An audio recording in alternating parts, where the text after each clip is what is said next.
saan na naman ang pera namin.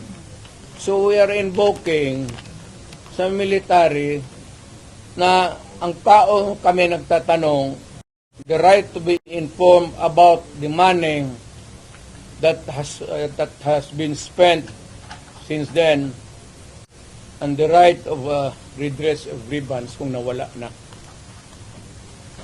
Kagaya nito,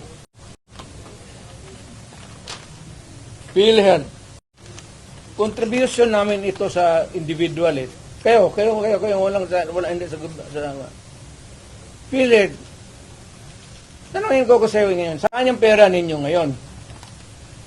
Ito ang naiwan na lang is 29. Out of the 89 billion, 29 na lang. So yung ang nawala nito, tanong ninyo, saan yung pera ngayon? Saan yan? Saan ang pera niyan? Ayuda.